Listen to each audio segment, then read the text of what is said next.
Okay, hi guys, welcome back to the Audio Levels channel. Welcome back to another review. Before we get into this one, which is going to be the Raptgo Hook X earphones, I just want to tell you a little bit about what's been happening, why I've not been posting on the channel. I've had some medical issues and I've been off for a little while. Later on today, I'm going to go and get surgery, so I'm loading up today on all the stuff I've been listening to for the past few weeks. There has been a lot, so in the next week or so, you can expect reviews of the Kinera Urd, the TRN BAX, the T-Troms, and this cool headphone. This is the Ovidius TX901. So if you want to watch any of those reviews, please go ahead and subscribe. I'll start uploading them in the next few days. I've just had a couple of health issues and stuff like that. Hopefully I'm getting it sorted later today, but we can get back into the reviews because I've really missed making these videos and testing out all the earphones and stuff. It's been hard to listen sometimes. So Raptgo X or Raptgo, terrible naming coming out of China once again, but this is a very interesting headphone. As you know, we've had a revolution over the past couple of years where planar magnetic headphones have become a very, very popular thing. I'm just trying to look out. We have the 7 Hz Timeless, and somewhere in here I should have the Tin Hi-Fi P1 Pro. So these have been the sort of kings. First of all, the Tin Hi-Fi P1, one of my favorite earphones of all time. Planar magnetic drivers, done exceptionally well. It sounds absolutely fantastic and rivals earphones. That phrase, rivals earphones many times the price, is so true with these planar magnetic headphones. Like, these are up there with Tribirds. They just present a little bit different. And now we have a company coming along, Raptgo, who are talking a big game, and they're actually saying they have planar and bone conduction drivers. So they're using a combination and hybrid of planar along with piezoelectric. This is some big technology that a few years ago we never thought we would really see in an earphone, let alone inside an earphone at these sort of prices. This is round about the $250 price range. And I want to caveat that there is a few other planar earphones that have been released recently that I have on the way being delivered, and there will be comparisons with them, and in this video I'm going to compare them to the Tin Hi-Fi P1 and the 7 Hz Timeless, of course, but I don't have those other new ones just yet, but I expect in the next week or so they're going to arrive, and then it's going to take me maybe another week or so to get the reviews out. For now, this is the first of this new generation that are challenging the super popular Timeless 7 Hz and Tin Hi-Fi P1. So as always, I've reboxed everything as best I could, but I forgot some stuff, just so that I can talk about the earphones while I'm going through the unboxing for you, so you're not just looking at me pointing the earphones at the screen. Now, the box presentation is all very good. It's kind of clean, nice design, kind of fun with this graffiti style embossment there. Standard user manual for earphones, which I don't know why you would need. User manual, warranty card, earphones presented nicely up top. One thing we'll get into is the cable, which I just didn't use for this, and I didn't use the case either. I have a lot of cases. I use Pelican cases myself. But the case for this is really nice. There's some waterproofing. It's a generic with a stamp on it, but it's good quality. You can see on the inside here, this is something I used for about 5 minutes, and then I changed to using the cable off of my The Audio Monarch, or is this the Divinity? No, that's the Monarch Mark II. That's just preference. The cable is actually okay. It's just a little bit prone to catching some tangles. You can see there, it just sort of folds up a little bit weird, and it's because of that twist braid on it, and it's a very tight braid on the inside. These are not very pliable pieces of string or cable, whatever you want to call it, but it's a good hard wearing cable. You can see at the end here something that is really, really good at this price point. I'll have to take out the other pieces for you.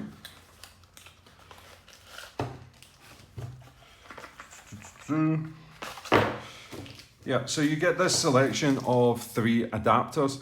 Now, it's not the most the most advanced system, like the click-in system with the Duno Titan cables and stuff, where you have the little release mechanism, or even with the Kinera mechanism. It's just a more basic sort of spin, find the thing, and there you go. My issue with this is it's slightly too long for a plug. I think the plug maybe this length or this length would have been perfect, but when you add these plugs on, it just adds a little bit too much length for my preference. Of course, the advantage of this is that depending on which device you have, I have the amazing Honey H1 here. Links to everything is going to be in the description below. On the Honey, I have a standard 3.5mm and a 4.4mm balance. The 4.4mm balance can go in there, but then I can pick up, let's see what I've got, a Shanling Pro with the 2.5mm balance. I can of course just stick the 2.5mm balance in there. If I'm using it with a portable player, I can just go back to standard 3.5mm. So it gives you that versatility to be able to use whatever source device that you really want to go with, whether you want to use balanced or standard, and it gives you options within the balanced. So, you know, including this, albeit slightly memory retentive cable, it's very good quality. It is functional with the adaptive jack points on it. I think this is a really good inclusion. I don't think that there's any need for you to upgrade. The only reason I didn't use it was because I have some really gorgeous cables lying about, and I thought that it was nice to use with Wrap to Go. So, oh yeah, ear tips as well. Plenty of ear tips. Nothing, no spin fits, no complies or anything like that, but the good quality silicone tips with different hardnesses. This one's a little bit softer than this one, and this one's the hardest out of a lot of them. So depending on the size of your ears, you have lots of options if you like using silicone tips. If not, for me, I was using them with the Asla SendFit tips. That's just a preference for me to have the Aslas on the table that I can show you. Currently I do not. They are on my Kinera Skuld, which are somewhere in, oh, there you go. So this is my Kinera Skuld with the Asla SendFits. And the reason that the SendFits or SendaFits work so well is that they're extremely grippy and it's very easy to get a good seal. So if you want a little bit of upgrade, maybe $20, link in the description below. Those SendaFits, and that's not sponsored, but they just grip the ears so well and give such a good seal. So let's get into the earphones themselves. Let me take them out the packaging. Okay, so the design is kind of bland looking. People think, I think from the pictures and stuff, that this looks really cool. I like the green tinting on the outside of it. It adds a little something, and these sort of speaker grills. These are open back planar magnetic earphones. Despite being open back, they don't leak a lot of sound and they don't let in a lot of sound. I think just the driver configuration on the internals blocks out that sound. If you're listening at normal volumes next to somebody, I don't think you've got a problem. So I wouldn't worry about using it in the office. There are better isolating earphones out there, but I don't think that these are particularly bad at isolating. I think they just fall into the sort of standard category. You see the venting for the driver in here as well, and the open back design. 2-pin connectors that sit flush. I would prefer to see a recess as always, but that's the way that they wanted to go with it. Metal nozzles with metal grills on it. Extremely well made earphones. Nothing too flashy. They kind of look like a lot of other earphones from the inside. I just can't put my finger on which ones they look like. Now let's get into sound, and we'll bring it in the 7Hz Timeless. I have the other one just for size comparisons. No, I don't seem to have it in my little tray. 7Hz Timeless next to it, and the Tin Hi-Fi P1. So let's get rid of one of these.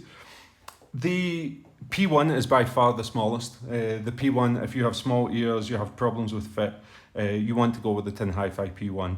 The 7Hz Timeless is by far the worst design out of almost all earphones I've ever tried.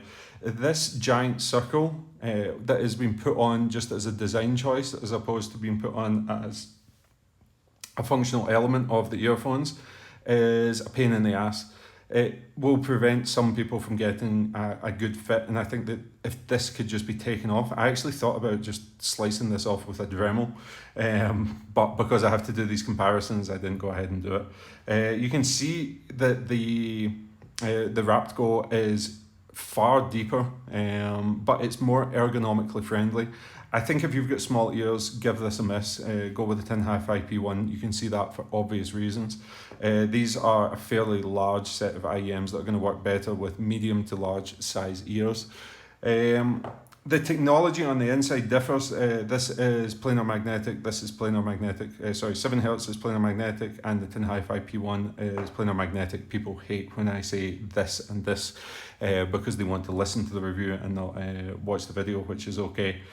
So I'm going to work on that. So the 7 Hz and the P1 are both planar magnetic, whereas the Wrapped Go Hook X is hybrid configuration using that piezoelectric driver in combination with a planar magnetic driver. And to be honest, guys, like when you're talking about the sound, it is different. If anybody's heard what is it? My girlfriend uses this. The Aftershokz, the Shokz earphones. They use bone conduction, and that's what they're claiming here is bone conduction. I don't know too much about that. I've not read too much about the technology behind it, but it definitely has a certain quality to the presentation. It just sounds a little bit more natural, a little bit more. If anybody's heard a Campfire Audio earphone, for example, the Wrapped Go has that sort of natural, nice presentation. It's not. It's maybe got like a layer of warmth, a slight layer of warmth over the top of it. Tuning wise, it was almost impossible to discern going backwards and forwards with the 7 Hz Timeless and the Wrapped Go. The bass sounded very similar quantifiably.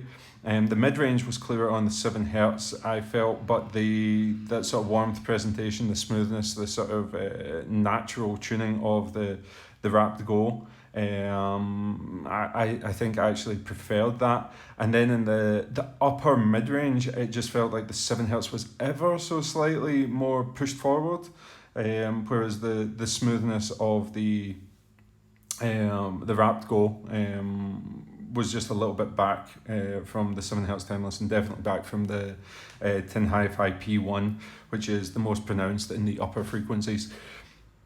It is a magnificent sounding earphone. I have a preference between the P1 and the 7 Hz Timeless.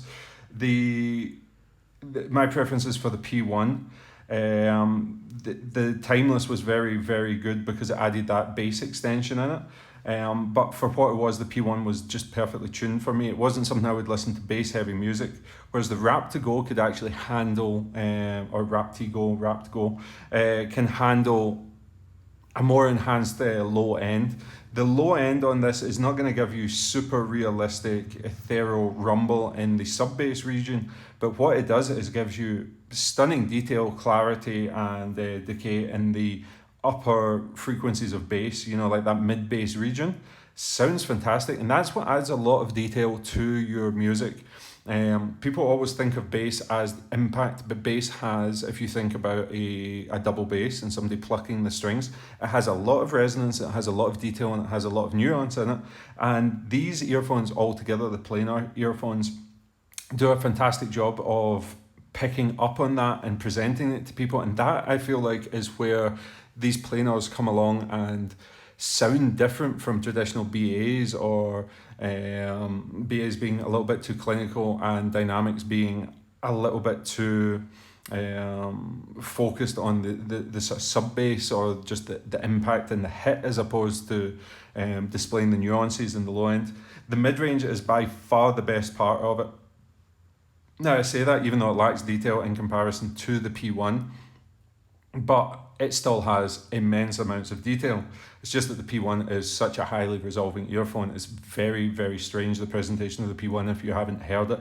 The Wrapped Go brings more of a sort of softer approach. As I say, it's a more analog experience, more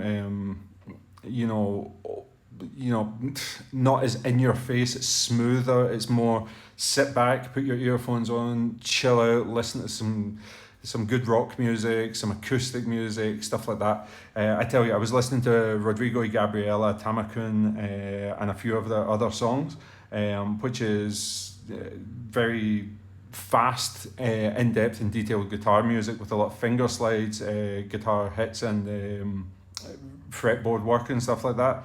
And this picks up the detail really, really well, but also adds that sort of naturality to it.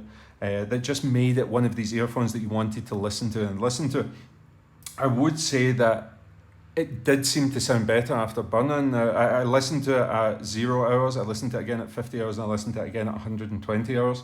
120 hours now, I seem to be falling in love with it. I really, really, really like the tuning. The treble, let's go into the treble before I get off sidetracked. The treble is again smooth. It's smoother. The 7 Hz feels more pushed. The P1 feels more pushed. This feels a little bit more relaxed, which I think is going to make it a better all-around earphone than the P1. If you're somebody that listens to a wide variety of genres, I always say that the P1 is something that you want to listen to as, you know, you want to have a bass earphone and you want to have an earphone for detail and presentation and stuff like that. The P1's the way to go. The versatility is more in the Raptigo X. It works better with many more genres, especially in ones like EDM. I would say the bass quantity is better suited to EDM in the Raptigo X.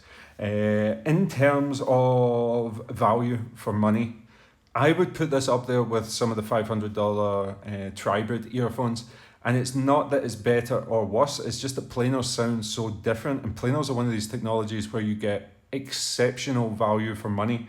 It really punches well above its weight, whereas Tribrids have become this thing where, you know, Tribrids are Tribrids, $500 starting point for good Tribrids. Theaudio, Duna and stuff like that. The planars are competitive in that price point, and I really mean that. I can pick up a P1 or I can pick up a Theaudio Excalibur, and I could enjoy both equally depending on what I'm listening to. They both have their place, and I don't think one is better than the other, and people will argue that, but I think that the planar technology is more exciting for me than Tribrid technology. And with the addition of this piezoelectric, I don't know how it would sound without it, but this, I'm going to say, is a better all-around earphone. For me, the P1 is still fantastic if you listen to the right genres of music. I wouldn't recommend it as for somebody that dips a lot into EDM, that sort of stuff, rap, hip-hop.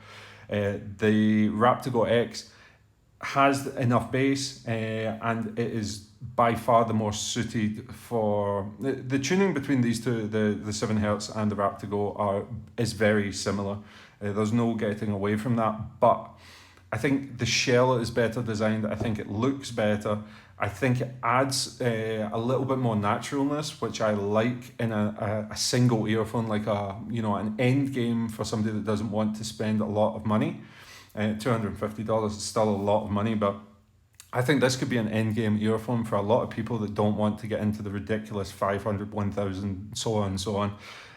So Raptigo, I never heard of them before. I'm mightily impressed. I don't think it does anything bad. I was a little bit worried about it being open back, but that proved to not be a problem. You have a fantastic sounding earphone and a very well made shell, lots of good accessories, a good cable with an excellent interchangeable system. Yeah, it's very, very hard to pick anything bad about this, and I guess that's it for this review. Welcome back to me. Links to everything I talked about is going to be down in the description below, and expect to see the Raptigo X in the next week or so in more videos comparing to those other new planars. Tin Hi-Fi have a new planar, Shure have a new planar, a few other ones, and they're all going to get compared to this bad boy. So it's good to be back, guys. I will see you on the next video, which is going to be the Ovidius TX901 planar magnetic headphones. And under 20 minutes, I'm out.